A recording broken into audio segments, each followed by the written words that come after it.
Торжественная акция «Свеча памяти» прошла по всей стране в ночь 21 на 22 июня. Активисты молодежных и общественных объединений, представители власти и простые жители вышли на площади и воинские мемориалы, чтобы вместе с ветеранами почтить память жертв Великой Отечественной войны. Не стал исключением и Грозный, город воинской славы. На центральной площади столицы зажгли 1418 свеч и выложили из них слово «Помню». Мы собрались для того, чтобы отдать дань памяти погибших наших отцов и дедов во время Великой Отечественной войны. Собрались как и сотрудники мэрии, так и общественные организации, и откликнулись жители нашей столицы. Мы проводим сегодня своего рода мероприятие флешмоб.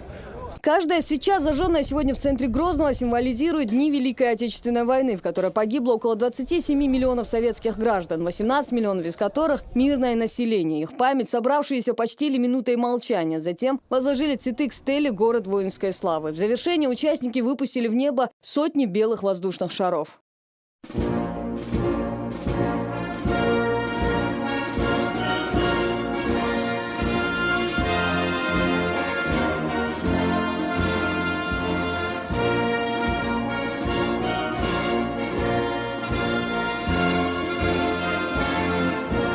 Наряду с акцией «Свеча памяти» по Чечне во всех районах проходит и вахта памяти. В знак благодарности советскому солдату в ней принимают участие юные суворовцы и школьники. С 6 часов утра, сменяя друг друга, юноши и девушки стоят в почетном карауле у вечного огня. Вахта продлится до полуночи. Данная акция у нас и цель, и задача – это патриотическое воспитание подрастающего поколения, показать всем, что мы помним и любим наших ветеранов, чтим память. Живая память о Великой Отечественной войне уходит каждый день. Однако остаются совсем еще юные ребята, которые стоят на страже памяти о подвигах дедов и прадедов. В их числе 9-летний Муслим Мударов, пришедший вместе со сверстниками на выставку, посвященную Дню памяти и скорби. У меня был прадедушка, моей мамы дедушка, о Махматов Мухади. Он тоже воевал.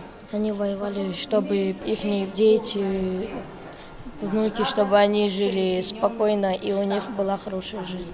Подвиг героев, принявших участие в борьбе с фашистами, сегодня вспоминали и представители общественности вместе с сотрудниками Народного фронта и МЧС. Они возложили цветы к памятнику пожарным, погибшим при тушении в возгорании после налета немецкой авиации на Грозный в октябре 1942 года. Сегодня Чеченская Республика масштабными акциями, мероприятиями в очередной раз доказала, что память о Великой Отечественной войне не стирается и не тускнеет с годами, потому что это память не отдельных людей или одного поколения, это память целого народа. Таиса Барщигова, Мансур Сааев, новости.